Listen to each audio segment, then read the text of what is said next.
All right, Shabbos like, ooh, wow, that is powerful. All right, good morning, everyone. Good morning, good tabach. Hopefully everyone had a beautiful, uplifting, and incredible Shabbos, and great Zuchos Baruch Hashem to begin a new week of Limud together. Begin by thanking all of our sponsors. Oh, thank you, Shmuel. Thank our Talmud Torah sponsors for the month of Adar. Our Stephen Terry's in for dedicating all the Shem Rishos this month in memory of Terry's father, Harry Khan, Tzvi Hirsch Ben Yosef HaKohen. Paul and Kathy Pollack for dedicating all the Shem Rishos this month in memory of Paul's grandparents, Zechariah Ben Zechariah and Dina Bas Pesach. To thank our Week of Learning sponsors, our Daf Yomi sponsors for today, Gabi and Shana Cohn, for dedicating the generation of the yahrzeit of Alvin Cohn, Abram ben Rabbi Yaakov HaKohen, and Ellen Khan Zager in memory of Sami Khan, Shlomo ben Reb David HaKohen Zichron Livracha. We have that in the merit of our Talmud Torah, all of the Neshamas will have an Aliyah, and the families in Nechama. With that, let us begin. Today's Daf is Nun Hey 55, and we're actually picking up Mamish at the top line of 55a. So if you remember again, the Mishnah that we did in yesterday's daf, on Nundalano and Daf, went on to Nundalano base, spoke about the different Tumah exposures which do not require a Nazir to start all over again. Right? Remember again, in the Mishnah before, we spoke about all the different Tumah exposures which require require a Nazir to go ahead and restart his Ned and Naziris. First of all, shave, bring karbanos, and restart. Here, this Mishnah is a list of Tumahs, types of Tumah, where even if there is an exposure, it does not require the Nazir to go ahead and start all over again. Good. One of the things that the Mishnah listed was Eretz Ha'amim. If halacha l'maisa, a Nazir goes out of Eretz Yisrael and he ventures into one of the foreign lands. Foreign definition of Eretz Ha'amim is anywhere outside of Eretz Yisrael. So by definition, again, there's Tumah on Eretz Ha'amim. Now I will say, so if a Nazir were to go outside of Eretz Yisrael and to go into one of the lands, he would not have to go ahead and restart his Neder Naziros. Now why is that? So this one is a little bit easier because this is a rabbinic Tumah. So remember again, because it's a rabbinic Tumah, there is no such thing as the Tumah of Eretz Ha'amim Midda Oraisa. There's only the Tumah ultimately Midrabana. Now I will say, what is the source of that rabbinic Tumah for Eretz Ha'amim? So this is what we saw at the end of yesterday's daf. This is a fundamental machlokes. What's the machlokes? Is it Mishum Gusha or Mishum Avira? Mishum Gusha literally means because of the land. Meaning what? There's a legitimate concern of unmarked graves. That's it. And therefore, again, literally again, in the Amim, the nations of the world were not as makbid. Remember, I will say, we Klal Yisrael, we're careful to mark graves. Why? Kahuna, right? Kahuna, and also Tara for the Beis HaMikdash. In other words, for us, Tum and Tara, it sounds like a strange statement. I'm going to say, for us, Tum and Tara plays a major role in our daily lives. So the truth is, again, it actually felt that way over the last couple of weeks, right, in Daf Yomi. Right? But Lamais, again, with the Beis HaMikdash, so ultimately Tum Tara is bread and butter, right? It's bread and butter. Everything is governed by Tum Tara. So therefore, again, we're makbid to mark graves in the Eretz Ham. So that's Mishum Gusha. Other possibility was Mishum Aviro, which means what? The air itself is Matame. And I will say, what does that mean? So in general, what that would mean was Chazal did not want Jews leaving Eretz Yisrael. They didn't want Jews living in Eretz Yisrael. And therefore, what's the best way to get a Jew not to leave Eretz Yisrael? Say that you know what the air is tummy. The air itself, in other words, just going outside of Eretz Yisrael, by definition, confers upon one a certain level of tumah. I was thinking about this. It's interesting. Like hashkafically, what's the difference between Avira and Gusha? So I'll say, if you think about it like this, if this is the way Chazal are expressing to us that there's a danger in living outside of Eretz Yisrael. There's a danger. See, we're not used to thinking this way because we're 2,000 years into diaspora. But if you think about it for just a moment, there's a danger, Chazal were telling us, for the Jew to live outside of Eretz Yisrael. So the shaila is, what's the danger? Is it Mishum Gusha or Mishum Avira? Gusha means Gashmius, the earth. Maybe the danger of being a diaspora Jew is the lure of material pleasure and wealth. Because the truth is, Baruch Hashem, there is plenty of it. So maybe that's the concern of living outside of Eretz Yisrael, Mishum Gusha. Other possibility is Mishum Avira. Mishum Avira means what I will say. that the danger of living outside of Eretz Yisrael, it's the avir. Avira is ruchnius. That maybe it's the spiritual impact of living outside of the land of Israel, of being bombarded with so many influences and so many isms and so many movements that are simply contrary to what and who we are, to what we believe. So you see in this, again, not just a halachic debate, but a hashkafic debate as well as to the danger of chutz la'aretz. Gusha, is it gashmius, materialism, or avira, ultimately, again, is it the impact it has on our ruchnius? So the Gemara says, Tapam nun hey, lema ketanoi. So the truth is, this is a machlokes tanoi. So machlokes tanoi, how so? Say, hanichnas la'aretz, we've actually seen this case a number of times before. Hanichnas la'aretz ha'amim b'shida tevo migdas. We'll say, watch this. A guy leaves Eretz Yisrael, enters into the lands of the nations of the world, and he's sitting in a shida, teva, migdal, in a carriage, a trunk, or a chest. Okay, don't ask why. That's where he is, right? So he's inside, he's inside a container. He's inside a container. Now, we'll say, now what's the halacha? So we'll say, so now if you think about it, what's the imagery over here? What's the imagery? He is going ahead and he's in a sealed container, right? And he is going through Eretz Ha'amim. So we'll say, so now the shaila is, what's going to be the impact of that trip through Eretz Ha'amim on him? Rabbi says he's tamei. Rabbi Yehuda Matar. Rabbi Yehuda says he's tar. He's tar. So Rabbi says, what's the machlokes? My love, Rabbi Savar Mishum Avira. So we'll say, it must be Rabbi who holds that he's tamei, is because he holds that it's Avira. It's even the airspace of Eretz Ha'amim that is metame. See, even though this guy has never actually set foot on the ground of chutz la'aretz, the mere fact that he's being transported through the airspace, through the air of chutz la'aretz, is enough to convey him with a certain level of tumah. Rabbi Yehuda Savar Mishum Gusha. Rabbi Yehuda, on the other hand, who says that he's tar, says that no, the gzera of Eretz Ha'amim is on what? Gusha. It's on the earth itself. Therefore, Rabbi say in this case, did the guy ever set foot on the ground? No, he's in a container. He's in a sealed container. So the Gemara suggests you see from here that what? That the nature of the tumah of chutz la'aretz is a machlokes tanoim. Rebbe holding that the tumah of chutz la'aretz is even on the avir. That's why even if you go in a sealed container, you're still going to be tamei. Rabbi Yehuda say no. The tumah of Eretz Ha'amim is on the gusha, is on the land, and therefore, if you are in a sealed container, you will remain tar. Beautiful. To which the Gemara says, lo. No, incorrect. Kol yama mishum gusha. Everyone actually agrees that the tumah of chutz la'aretz is mishum gusha, is because the actual earth, in other words, they both say that the issue over here is one of unmarked graves, and therefore the concern is that if you walk in chutz la'aretz, you may come to inadvertently walk on an unmarked grave. So both say, so what's the machlok? So if that's the case, that everyone holds mishum gusha, so what's the machlok? It's fascinating. Mar savar, ohel zrok shmei ohel, omar savar, lo shmei ohel. I will say this is fascinating. What's the machlokes here? The machlokes here, I will say, is if it is a movable ohel considered to be an ohel. In other words, I will say, let's analyze this for just a bit. So what the Gemara is suggesting over here is like this. Everyone agrees that Allah Lamaisa, the challenge with Eretz Ha'amim is gusha, is because of the ground, because of unmarked graves. Okay, fine. So now we're settled on that. I mean, we're not. We're settled on it for 2 minutes, but right for this moment, we're settled on it. Shavuot says, so now here's what's interesting. So now let's play this out. Reuven, we'll call him, is going through Eretz Ha'amim in a sealed container. In a sealed container. So Rebbe says he's tamei. Rabbi Yehuda says he's not tamei. So the Gemara says, what's the machlokes? The machlokes is as follows. Is a movable ohel considered to be an ohel? And I was saying, what does that mean? You see, when Reuven is moving over Eretz Ha'amim in a container, the shaila is, does that container act as an ohel that has the ability to block him from becoming tamei? So I will say, I want to point something out very interesting.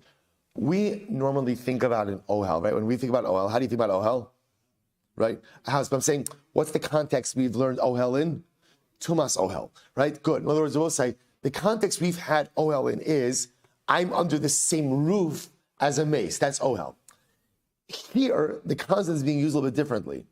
An ohel also represents a barrier. In other words, If I'm in the ohel and the mace is outside the ohel itself could serve as a barrier, chotzeitz bifnei hatumah, could prevent me from becoming tamei. So we'll say, so everyone will agree that actually like a solid structure of a regular ohel will go ahead and prevent me from becoming tamei.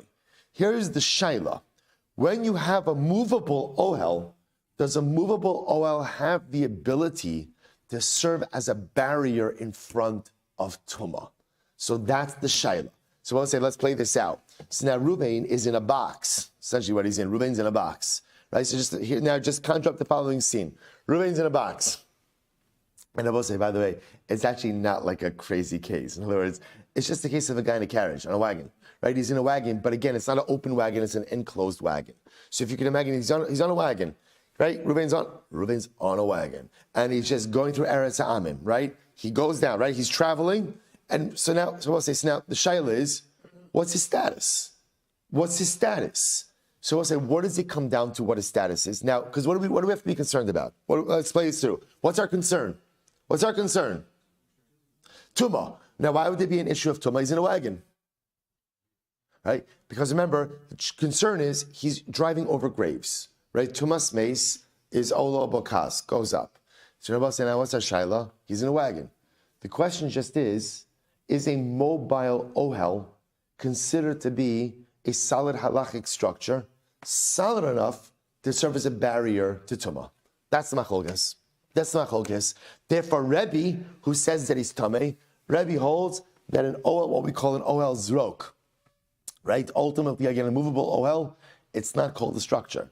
It's not called a structure, and therefore, again, halacha l'maisa, it is not chotzeitz bifnei hatumah. Ultimately, again, it doesn't work. Rabbi Yehuda, on the other hand, holds mitayer. He holds that halacha l'maisa, ohel zrok, a movable ohel, does in fact have the ability to be chotzeitz, to serve as a barrier bifnei tumah. So say, so in this iteration over here, everyone is agreeing that the gzeira of Eretz Ha'amim is on gusha, is on the ground. The case that the Gemara is bringing up over here, nichnas la'eretz ha'amim, b'shida teva u'migdal, is not a machlokes about the nature of the tumah of Eretz Ha'amim. Rather, what is it a machlokes about? Ohel zrok, shmei ohel, olav shmei ohel, is a movable structure considered to be a bona fide structure that it could be chotzeitz b'fnei hatumah, serve as a barrier in front of the tumah, or not? That's the machlokes. Beautiful. Absolutely beautiful. So the Gemara says as follows, but one second, Vatanya. But as well say, so and therefore in this version, we're saying that according to Rabbi Yossi Rabbi Yehuda, ultimately again, he holds mitayer. Mitayer will say means according to Rabbi Yehuda, the wagon is considered to be a proper barrier in front of Tumah. So Rabbi Yossi Rabbi Yehuda holds that ohel zrok shmei ohel, a movable structure, is still considered to be a bona fide structure so as to be able to create a barrier in front of Tumah. So the Gemara says, is that true? Now the Gemara is going to question now the position of Rabbi Yossi Rabbi Yehuda. Vatanya, we learned. Rabbi Yossi Rabbi Yehuda Omer, Teva, Shimalea Kelim, is a very interesting case. So let's imagine the following case. You have a Teva, a chest that is filled with utensils. Okay? And now what do? The Zarka al Pnei HaMeis. Now we'll say, can you imagine the following situation? You have a mace. You have a mace. You have a chest filled with utensils. What do? You take the chest and you throw it. So where does it go? It passes over the mace. So we'll say, what's the halacha? Bizarka apanei mace ba'ohel, right? And you go ahead and you could take out ohel. The Hagos Tziyunim takes out the word ohel. It's unnecessary, right? You throw it on top of the mace. So we'll say, so therefore it passes over the mace. So we'll say, what's the halacha? Tmeya. Ultimately, again, now we'll say, when we say tmeya, what's tmeya in here? What's tmeya in here are the kalim, right? The utensils themselves are going to be tamei. However, again, if the teva, the chest is at rest, then ultimately again tahora. Ultimately, the contents will remain tar. And I'll say, what do you see from this? The fact that halacha l'maisa, when you take, so we'll say, let's play it again. What is the teva? In this case, what does the teva represent? An ohel. What is in an ohel too? the utensils on the inside, right? So remember again, the teva is the ohel, is the structure, so to speak, which houses the utensils. Now we're taking the ohel, we're throwing it over the mace. What did the Gemara say? What's the halacha? The utensils are tamei. What does that tell you? What does that tell you? Ohel zrok lav shmei ohel. That tells you that a movable structure does not have the ability to go ahead and be a barrier in front of tumah. Now, both say, who's quoted as being the source of this ruling? Rabbi Yossi, Rabbi Yehuda. So I would say, now I have a problem. Why? Because we just said before, Rabbi Yossi, Rabbi Yehuda holds that a movable ohel is in fact considered to be an ohel, and now we're seeing that it's not considered to be an ohel. So what's going on? So it sends us back to the drawing board. Therefore, it has to be that the interpretation of the machlokes that we just espoused is incorrect. So back to the drawing board. Ella, the kuli alma mishum avira. Okay, let's say 180. So I'll say, why are we saying, bless you? Now we're going to say like this. In reality, the tumah of Eretz Ha'amim is in reality mishum avira, is because of the airspace, the air of Eretz Ha'amim. Now, again, going back for just a moment, if we say that the tumah of Eretz Ha'amim is because of avir, then ultimately, again, what's the nature? Why did Chazal legislate that tumah? Why did they legislate it? They just didn't want us to go to Chutz La'aretz. That's it. It's not really about unmarked graves. It's just don't go to Chutz La'aretz. We'll say it's a shtickle stinging to read these Gemaras. No, like it hurts a little bit. You know, it's important. Every once in a while, we do get a reminder that this is not home, and it's important. It's as comfortable, Baruch Hashem, as we are, and as happy as we are, and as successful as we are, and as the incredible Torah infrastructure that we have built up, and Baruch Hashem, as privileged as we are to have a galus like the one we have. It's always important every once in a while to be reminded that this is not where a Jew belongs. It's not where a Jew belongs. A Jew only has one home. That's all. There's only one home, and that home is Eretz Yisrael. And when I say the home, it's not, I mean, like, yes, I have my favorite hotel that I stay at in Yerushalayim. And that's not it. There's only one home. There's only one home. So it could be, I don't have any imminent plans to get there yet. Okay, let's say, we saw this at Chassidus Shir on Thursday night. Sometimes in life, there are things that I know to be absolutely true, even though I know I'm not going to act on them anytime soon. But in life, it's important to know truths.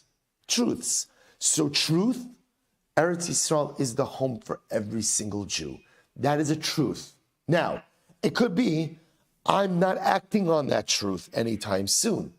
That's possible. And again, it's just like we'll say, right? We all have things. I know that there are things that are broken inside of me. And I know that they're broken. I know that I have to fix it. What else do I know?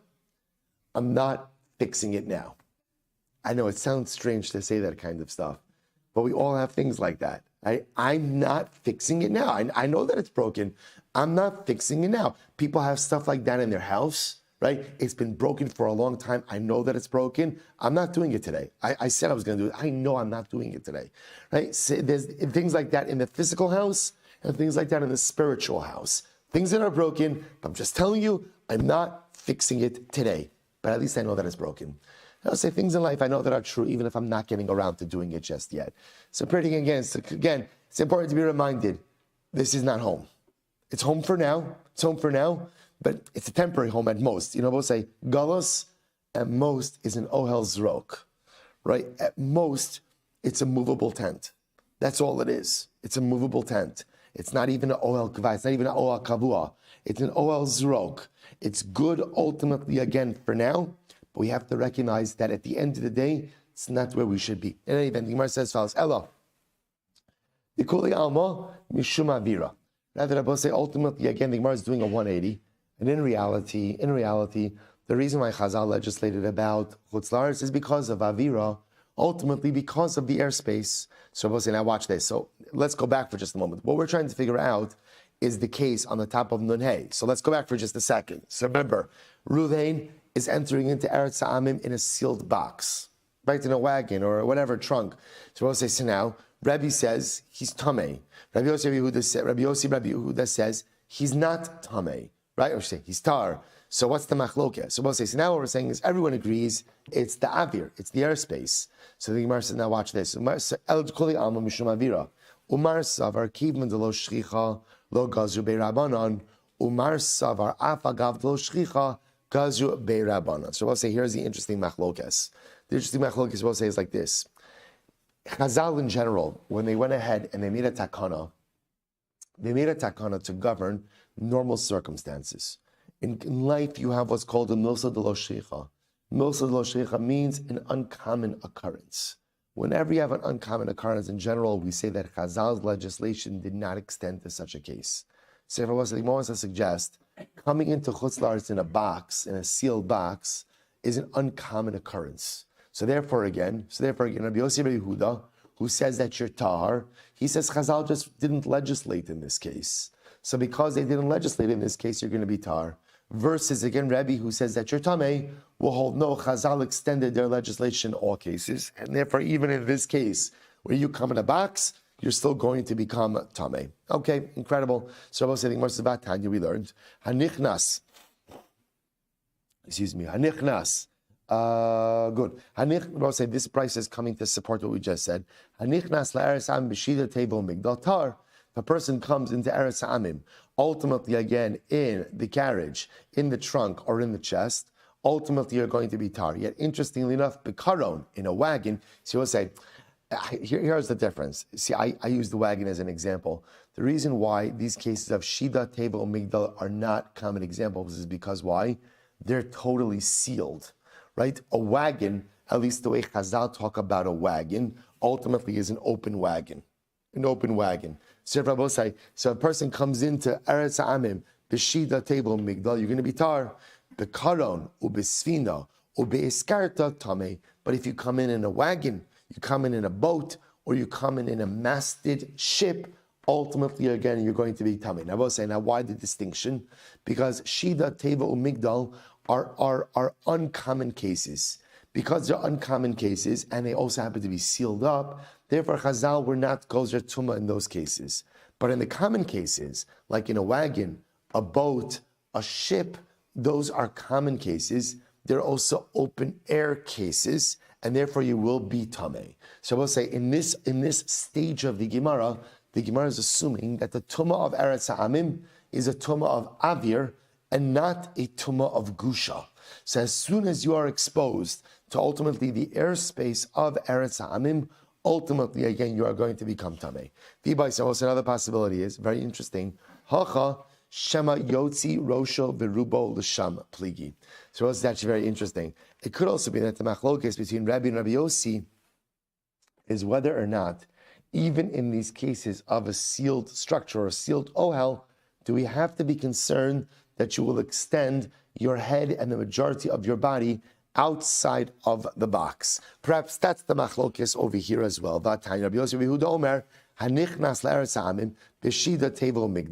Ultimately, Rabbi Yosef says that if a person who goes ahead and goes into Eretz Ha'amim, Chutz La'aretz, in a Shida Table Migdal, tar, you'll be tar, ad sheyotzi l'sham rosha or rubo.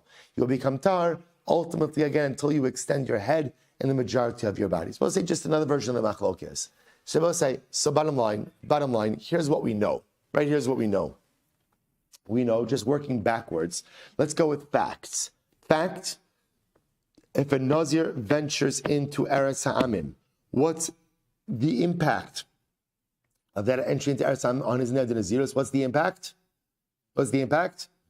So minimal. Minimal meaning what? So ultimately, again, it does not go ahead and disrupt his Nazirus. Now again, we're going to see, Rabbi say, it is a bit disruptive in that, again, there's some Tara process that will be necessary, but the point over here is it does not cause him to end his Neder Nazirus and have to restart everything all over again. So we'll say that's ultimately, again, that's fact. Next, what is the nature of the Gzeira of Eretz Ha'amim? So Rabbi say it's important to understand it's a rabbinic tumah. But what machlokes are we left with? The reason for that rabbinic tumah. Is it mishum gusha? Is it mishum avira? Is it because of unmarked graves? Right? Unmarked graves. Literally, again, we're concerned. You walk into Eretz Ha'amim, you could be stepping on a grave. Or ultimately, again, is it mishum avira? just a general airspace issue. Chazal did not want you going into Chutz La'aretz. So I will say the nafkamina between those two approaches, the nafkamina would be you enter into Eretz Hamim in a sealed structure. Ultimately, if it's Gusha, then Allah Lamaisi Yutar. If it's Avira, you could be Tameh. So we'll say the other machlokes, and now again, so what's the resolution? That really remains unresolved. In other words, that machlokes still stands about the nature of the Tumah of Eretz Hamim. We'll circle back about that in Mirat Hashem in a little bit, but that machlokes is there. The other machlokes we're introduced to, which is a very interesting machlokes, is about oil zrok, a movable structure. Does a movable structure have the ability to act as a tumah interposition, as a tumah barrier? So we'll say that in and of itself is a machlokes as well, about oil zrok, shmei oil, lo shmei oil. So two major machlokes. Good. Let's go a little bit weiter. It says maschil umona. So we'll say, if you remember again, the next piece of the Mishnah was as follows. Was talking about a Nazir who contracts tsaras. And what happens in a situation like this if the Nazir contracts tsaras? So the Mishnah said that halacha l'maisa, the lashon of the Mishnah was, okay, so just to talk about this just a moment. There are two parts that we talk about over here. There's what we call bimei sipuro and bimei gomro. So bimei gomro, we'll say, are the days that is actually tamei. In other words, the days of what we'll call active tsaras. Yemei Sipura, the days of his counting, talk about the 7-day purification process, right? Remember again, the Mitzorah undergoes 2 shavings, one on day 1, one on day 7. So you have those days, Yemei Sipura, the counting days, and Yemei Gomro, which are the days that is actually Tameh. So the Mishnah taught us that halacha l'maisa, those days, right? Those days do not count towards his neder nezirus, but neither do they what? Interrupt. Shabbos say essentially what the Mishnah seems to be saying is, if you're a Nazir and you contract saras, essentially what happens? What happens to your neder nezirus? Paused. Essentially that's that. It's paused. Right? So in other words, again, the days will not count, but you don't lose. So we hit the pause button until you're finished with your tsaras. Then again, unpause. Is that the right thing? Unpause. Resume. Thank you. Resume, right? Pause, and then you resume your neder nezirus. Good. So says the Gemara, Amar Rav Chisda, Lo shon ela benezirus mu'etas. Shabbos is actually quite interesting. So Rav Chisda said, ultimately, again, this idea that the days of what we'll call active tumah, right? The days of active tumah of saras, and the days of counting, days of purification, that those days don't count towards your neder nezirus, only refers to what? What we call a Nazirus Mu'etes. Now, what's the best definition of a Nazirus Mu'etes? 30 days. 30 days. Aval, Benazirus Meruba, Mislak Nami Salikle. But I'll say, this is fascinating. Rav Chisda's statement is incredible. Rav Chisda says, when do we say that the days of Tumah, but say the Gemara calls days of Tumah, Yemei Gomro, right? That's when you're literally again an active Mitzorah. When do we say that the days of your Tumah and the days of your counting, you may see days of counting is the days of Tara, the actual purification process. When do we say that those days don't count towards your neder nezirus? That's only Nazirus Mu'etes, a 30-day Nazirus. But if you are observing a longer term of Nazirus, those days could actually even count towards your neder nezirus. Incredible. Absolutely incredible. Absolutely incredible. Rabbi will say, fine, let's go back there. So Gemara says, Avai, Maser Rav Sharvia. So Rav Sharvia says, one second. I'm not sure that this is correct. So I'll say, so by the way, if you take a quick look at the Rush for just a moment. So the Rush says, Ela benazir mu'etas, shenezer lamed yovin istara, mishum kol she'yisra b'misaraso tzarech ligalech l'tzaraso, v'achra osa taglachas, tzarech linog niziros ad she'isaro ro'i l'taglachas, de'ein gidul se'er pachos milamed yom. So here's what's interesting. So remember again, Rav Chisda is going to say like this.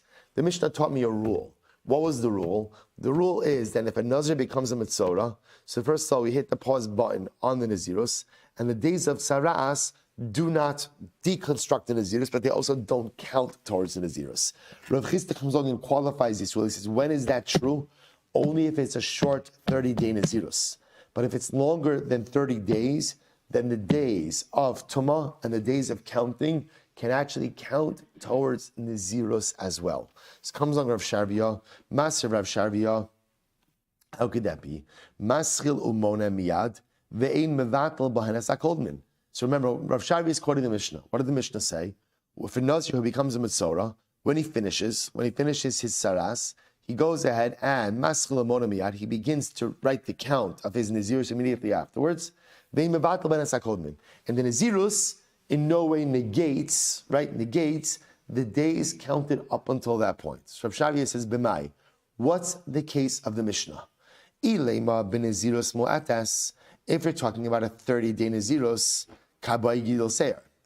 Here's the problem, we'll say. Here's the problem. It can't be that the Mishnah is talking about a 30-day Nazirus. Why we'll say, let's play this out for just a moment. Let's play this out. Right? Reuven becomes a Nazir. Right? It decides to take on another Nazir. So we'll say, what happens? Play this out. 10 days in, he becomes a Metzora. Okay, so we'll say, let's assume for a moment, he has Saras for a week, then he has another week of Tumah. So what does the Mishnah say? Hit the pause button. 2 weeks are done. So we'll say, now what does the Mishnah say? He can resume his Nazirus. So we'll say, when is the Nazirus going to be over? Right? How many more days does he have on his Nazirus? 20. So is his Nazirus going to be over in 20 days? No, why not? We'll say, remember again, in order to conclude a Neder Nazirus, you need a minimum of 30-day hair growth. Part of the concluding process of his Tara for Tzaras is what? Shaving. Which means when he enters into the last leg, the last 20 days of his Neder Nazirus, in other words, there's only 20 days left of his Nazirus, but he needs at least 30 days of hair growth, which by definition means that what? His Nazirus is going to automatically be extended what? Another 10 days. So therefore, again, so Rav Shavia says, what's the Mishnah's case? It can't be Nazirus Mu'etas, just a 30-day, because that's simply not true. Even though technically he only has 20 days left on his Nazirus term, he's going to have to observe at least another 30 because he needs the hair growth. Ella, rather I will say what? Amud Beis. But say, tell me it is not the best feeling in the world, right? To turn the page and you see this, like, I got this, right? I got this under control. I say it's going to be a good week. Right? So let's do this. Elalav, Benazirus Meruba. So rather, the Mishnah must be talking about a prolonged Nazirus. I both say, now what's the definition of a prolonged Nazirus? Take a look. So Elabalav Nazirus Meruba, Vikatani Maschil Umona Miyad. So both say, so take a look at Rashi for just a moment over here. Rashi says, "Zolab ben Nazirus meruba, v'gar maschil umona miyad me'osi yom she'omid bo." So both say, okay, in the case of Nazirus meruba, now both say, what's the definition for our purposes of a Nazirus meruba? What's the definition? The definition would be a term of Nazirus where after he's finished with his saras, he has at least what? At least 30 more days. At least 30 more days. Now look at Rashi. Me'osi yom she'omid bo umashlim la'osin yomim lifnei chaluto aval yemei chaluto miha ein olin lo. So what Rav Sharvia is highlighting is like this. The case of the Mishnah must be a case of at least 30, it must be more than 30 days. Must be more than 30 days. Because I will say, otherwise the Mishnah doesn't make sense. Because remember again, how does the Mishnah illustrate the law of the Nazir? Of the Nazir contracts saras. He says like the Mishnah like this. Ruvain is a Nazir, contracts saras. As Metzora, we're going to see you actually have 3 potential periods of time as a Metzora. The first period, which we're not discussing right now, is the time where you have a blemish, but you're not sure if it's saras or not. We're not dealing with that right now. Right, we're focusing on 2 periods of time. You make Gomro and you make Sefiro. So you make Gomro are the days when you're actually a Metzora, right? Active saras. And then you make Sefiro, where you are counting the days of your purification process. That's really what we are hyper-focused on right now. So both say, so now watch this. What does our Mishnah say? Those days, you hit the pause button on your Nazirus, right? Go through the process. When that process is over, you could resume your Nazirus and count the rest of your Nazirus. Rav Sharvia demonstrates that it must be that we're talking about a Nazirus Meruba, where there's at least what? At least 30 more days left on your Nazirus. It has to be that way. Because you need a minimum of 30-day growth. It has to be that way. But what Rav Sharvia says is, but what do you see from the Mishnah? Clear from the Mishnah that the days of Saras do not count towards the completion of the Neder Nazirus. So Rabbi say, who does that contradict? That contradicts Rav Chisda. Because Rav Chisda said, when do we hit the pause button? It's only on a Nazirus Mu'atas, but on a Nazirus Meruba, we will go ahead and count the days of Tzaras as well. Rav Shavia successfully proves that what? That Allah Lamaisa, the Mishnah is talking about a prolonged Nazirus, and yet still what? A prolonged Nazirus, and yet still the days of Tzaras do not count towards your Neder Nazirus. So Rav Sharia successfully lodges a kasha on Rav Chisda, to which the Gemara says, "Who most of law, bumafarikla." So he raises the question, he answers it. So we'll say, could very well be we're talking about what kind of case? Benazirus bas chamishim yom. We'll say maybe the Mishnah is talking about the following case: of a guy who was Nazir for 50 days. What are we talking about? Well, it's actually the way we illustrate the example.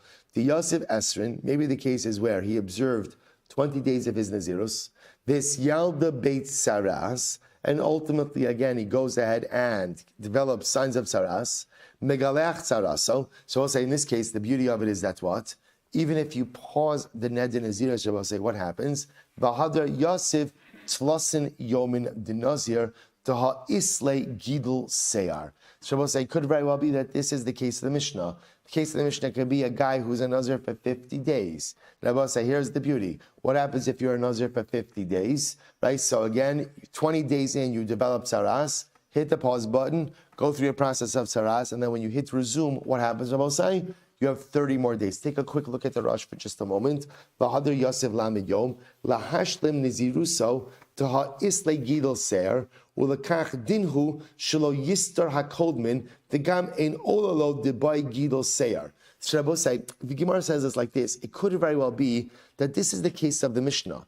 The Mishnah is illustrating a very specific case of where what? Of where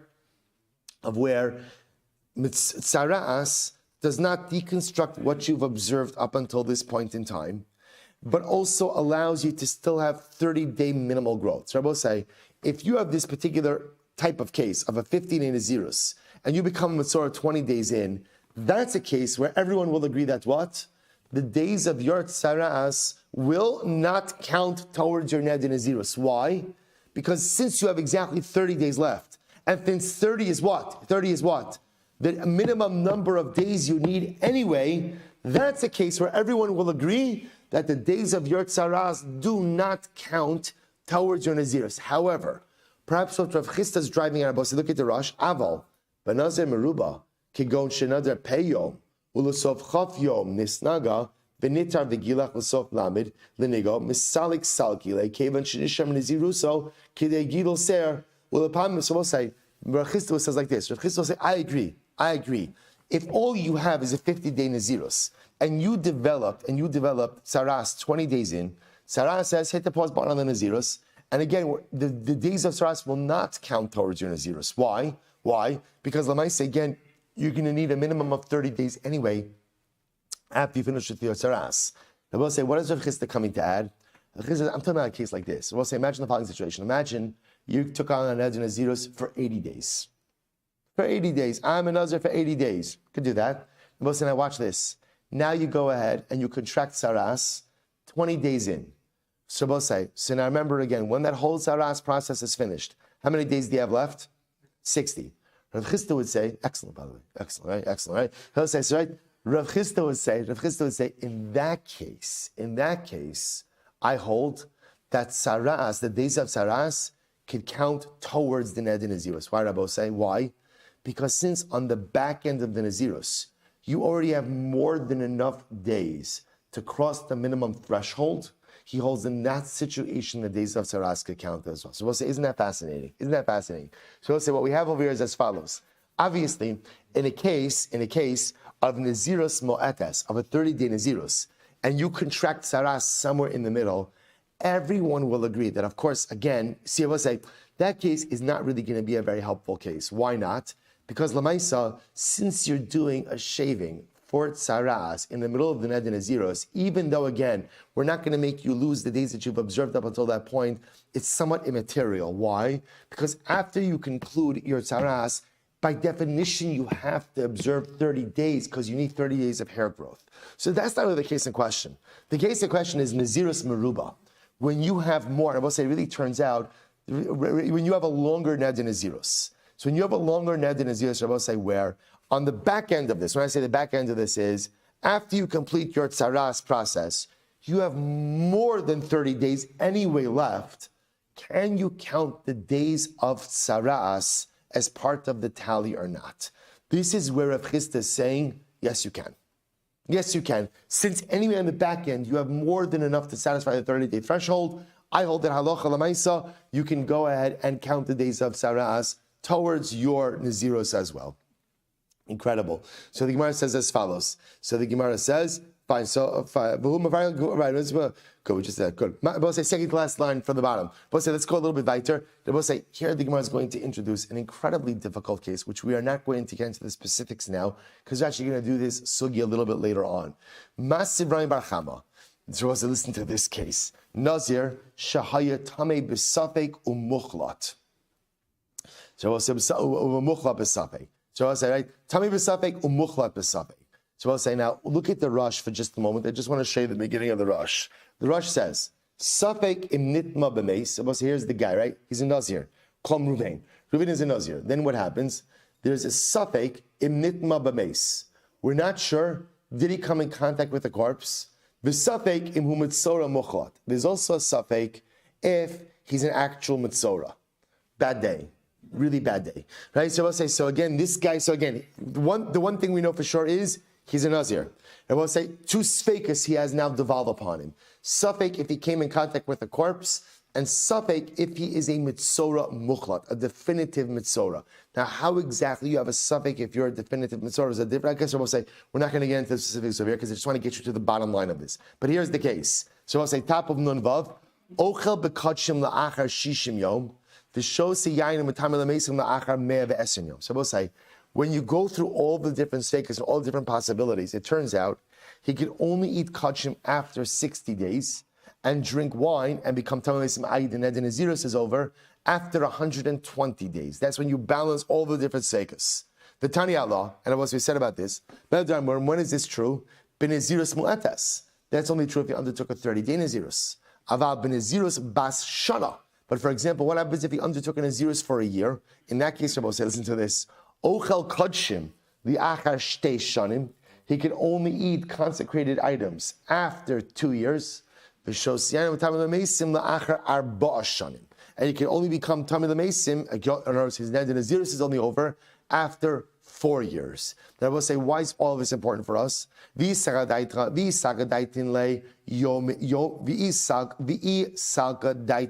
Salkin lay, and if you assume that the days of tzaras should count towards the tally of the naziros, then the Gemara says it should shorten everything.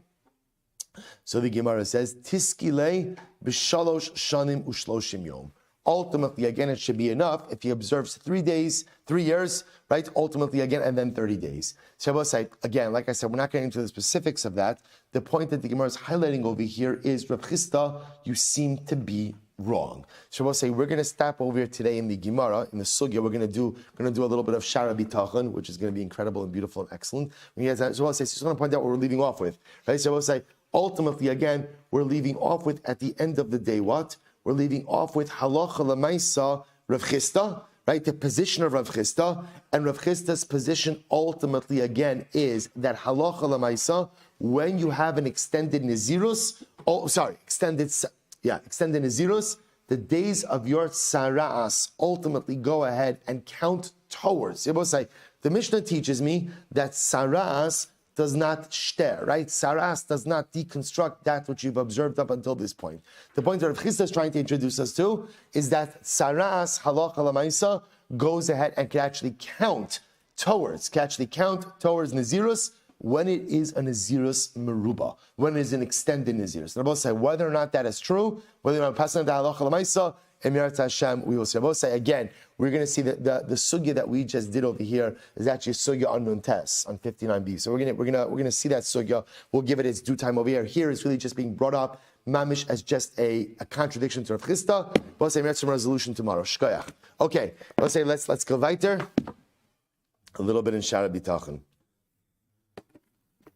All right, I don't know what Shara B'tachon did to people. Okay, all right, fine.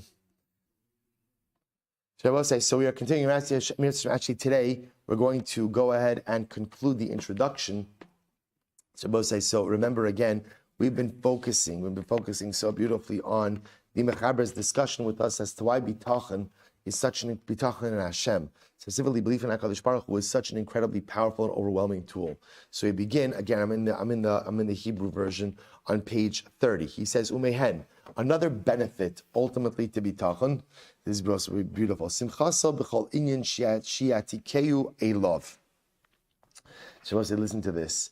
A person who has B'tachon HaKadosh Baruch Hu is able to remain besimcha, is able to remain joyful in every single life situation. We'll say even if halacha l'maisa, what's happening to him is not something he wants. We'll say, is this not the most profound thing in the world? Right? So somebody ultimately who has bitachon is able to maintain a sense of simcha in life, a sense of joy, even when things don't go my way. Because why? I have bitachon Hashem. And because I have bitachon Hashem, shelo yaselo ela tov lo b'chol inyan. They both say, what does bitachon mean? And we're going to talk about this more in Parak Aleph. Right? This is not yet Parak Aleph, right? All this, right? So we're going to say sometimes you have to learn a lot in life even before you get up to the first chapter, right? So we'll say, so what's bitachon? We're going to see this, but the word bitachon doesn't simply mean believe. The word bitachon means trust. The word bitachon means trust that engenders a sense of security. So if I truly trust and believe in HaKadosh Baruch Hu, my sense of trust, then ultimately I know that He is the great choreographer of everything that happens in my life. And if that's the case, then even when things don't go my way, I'm able to maintain a sense of simcha because I know HaKadosh Baruch Hu has my back. He has my back. He is the one choreographing all of the events, and if He's doing it, then by definition, somehow, some way, it's going to be great. I believe that Hashem is only going to do what is good for me in every single life situation. This is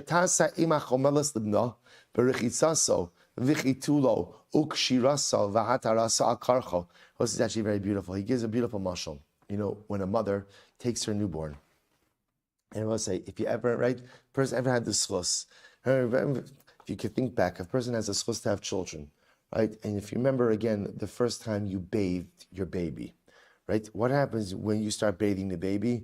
Baby is screaming, right? Screaming. I remember, again, I will say, there are certain memories that I remember my daughter. Right? It was our first child. You know, everything is a first, right? With the first, everything, you know, that first bath, you know, like the little baby bath, you know, you put the baby in there and you think you're doing great and the baby starts screaming. And then as a new parent, you think to yourself, oh my gosh, maybe the water's too hot, right? And they give you, test it with your wrist. And everyone's saying, why test it with your wrist and not, Dr. Gladstein, is there anything to that? No, all right, good. And that's the other thing you learn, right? That all of this stuff is ridiculous, right? Right? But the mamish, like the baby screaming, maybe it's too much soap, maybe it's this, maybe it's that. You take the washcloth on the face, it's screaming, this, that. And then I'll say, what happens? What happens? You realize that sometimes there are things that you do for your children, and it's the best thing in the world. But you know what? They're going to scream anyway. They're going to, and by the way, it actually never stops, right? It actually keeps on going throughout life, right? Again, I'm benefiting you. I love you. I'm giving you, and you're always screaming. You're always screaming. So I will say, see, as our kids get older, they can at least talk back. So we understand, you know, what it is that they're, right? But, right, they're still screaming, right? But I would say, but like, I just want to, not Akiva, all right? Akiva's over here. He's not that kind of kid. Let's say so. Lamaisa, he gives a beautiful mashal, right? So the baby, right? The infant is screaming. Why the infant is uncomfortable? The infant is this, right? Because maybe it is. Maybe you know it's the baby bath. Like it's a little cold, right? Not all of their skin is necessarily their whole body. I'll say submerged the whole time. So there is discomfort. There's discomfort. And then you take the baby out and you have to dry the baby. And again, as soft as the towel is, the baby doesn't always like this sensation. Then you have to swaddle the baby. And the swaddling, sometimes, again, the baby doesn't want to go ahead and be constricted. Right? Sometimes the baby's nails are a little bit long, so you have to go ahead and cover. So there's all this stuff, and the baby's uncomfortable, and the baby feels in pain. But yet the mother the whole time is like, Shefala, Mamala, I love you. I'm just taking care of you. You're good. I've got this. The baby wishes that it could just do whatever it wants, but the mother, so says the Mechaber, what a metaphor for life. HaKadosh Baruch Hu, if you have bitachon in Hashem, I must say it's the most beautiful metaphor in the world. If you have bitachon in Hashem, the Ribono Shel Olam is the mother who swaddles me. And sometimes it's not comfortable to be swaddled. You know it, right? You pretty much like make your baby into like a UPS package, right? In other words, that like, all that's missing is like the return to sender, label that you smack on it, right? In other words, that there's like a package. It's like a package. It's not comfortable, right? It's not comfortable. It's constricting. It's constricting, right? The natural state of a person is that they want to be able to flail about. I want to be able to move. And constricted movements, I will say, how many times does it happen in life? I want to do something, and HaKadosh Baruch Hu swaddles me. He constricts my movement. I can't move. I can't do what I want to do, and I'm upset. I don't want to be swaddled. I want to move my hand here. I want to go here. I want to do this. And what is HaKadosh Baruch Hu doing? He's cooing, just like the mother does when the baby is struggling when it's swaddled. The mother holds it and says, "I love you. I have you. Just relax. Just relax." This is how it has to work. So Rose, it's so incredibly beautiful. So sometimes in life, I get swaddled, but I don't want to be swaddled. So when a person has bitachon, he knows that the Ribono Shel Olam is that loving, nurturing mother who takes care of me every step of the way. It's not going my way. Yeah, a lot of times in life, things don't go my way. But if I have bitachon in the Ribono Shel Olam, then I know that I will say, one of the most humbling things we have to come to is my way isn't always the right way, right? What bitachon Hashem means is, I think I know the right way, but then when HaKadosh Baruch Hu steps in and says, no, we're not going this way, we're going that way, that's because Hashem knows the right way much better than I do. Such an incredible idea. Kigamul alai imo, kigamul alai nafshi. So David HaMelech himself in Tehillim ultimately again compares HaKadosh Baruch Hu kigamul alai imo, right? Just like a mother, just like a child knows that ultimately the mother is there to love him, to protect him, to nurture him no matter what in life. So that's how we look at HaKadosh Baruch Hu as well. So I will say, so this is the end of the introduction. And he says, V'chevin shebi'arti mito alos habitachon be'elokim v'ana osav ba'torah u'ba'olam mashin is damin li'evar atemein habitachon shivadvar. So I will say, what we're going to see is as follows. We have 7 chapters of Shara Bitachon ahead of us. What the Mechaber now does is something very interesting, which is he tells us what it is that he's going to accomplish in each of the chapters. This is what we're going to do. So we'll say again, coming attractions. So we'll say, so we're going to see as follows. So he says like this. So we'll say, so in the first chapter, we're going to talk about Mahu Bitachon. Talk about a definition of Bitachon. Sheni, Besibas HaBitachon Al Beruim. So we'll say, so interestingly enough, we're going to see, second chapter, we're going to discuss, if you're going to put your place in people, what are the criteria for placing your trust in people? Now, we'll say, of course, I want to give you the punchline ahead of time. The punchline ahead of time is, no one meets those criteria. Now, we'll say, now that sounds like very negative. It's not. We're going to see, we'll say, you have to trust people. Let's be clear. We'll say, but there's going to be we'll say, remember, bitachon is a different level. Bitachon means I trust in you fully and totally. And therefore, again, my sense of security totally stems from this relationship. So we're going to see Abosai, that only exists by HaKadosh Baruch Hu. So that's chapter 2. Shlishi, beber hakdamos asher avorna is chayv habitachon. So we'll say, ultimately, again, we'll see in chapter 3, the principles that require a person to place their bitachon in Hashem. So the chiyuv esek besibus, but we'll say, this is very interesting. So chapter 3, we're going to talk about that as much as you're supposed to have bitachon in Hashem, bitachon in Hashem does not negate the need for hishtadlus, for putting in effort. Right? right? And I always say, bitachon doesn't mean you sit back, relax, and enjoy the show, right? Bitachon means you got to place your trust, but you also have to roll up your sleeves and make things happen in life. Next, Haravi, so I will say ultimately again, fourth chapter, we're going to talk about when does the concept of bitachon truly apply.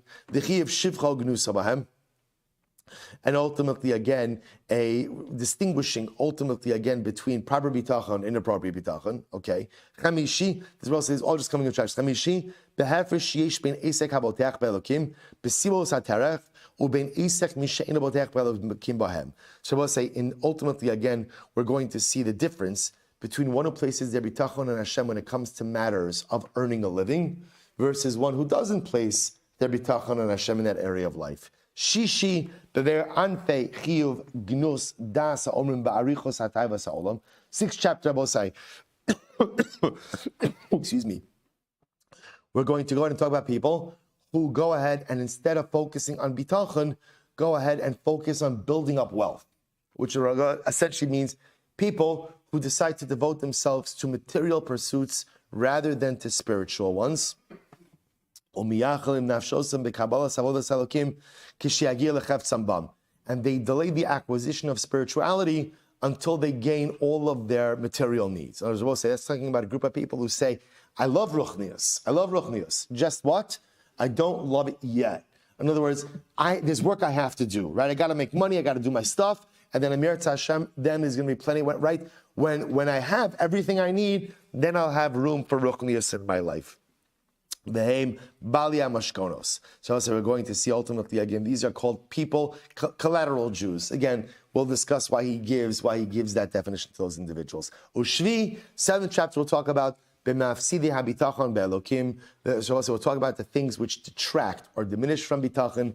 The chomash etzarech ledaber be'inyan habitachon lekatzer b'chalokov. And ultimately, and we'll say we'll talk. The 7th chapter will include like a review of everything. Ultimately, again, that we've done up until this point, and halacha lamaisa again, a little bit of an overview of the various pieces of bitachon as well. So we'll say, so that ultimately again is our introduction. We'll say, technically speaking, so today's limud goes into Parak Aleph. What we're just going to do is we're going to leave Parak Aleph in Miras Hashem tomorrow. So tomorrow will be a little bit ambitious, and we'll finish Parak Aleph, which is just 2 paragraphs in Miras Hashem. We'll begin Parak Beis as well. Both saying, Shkoyach.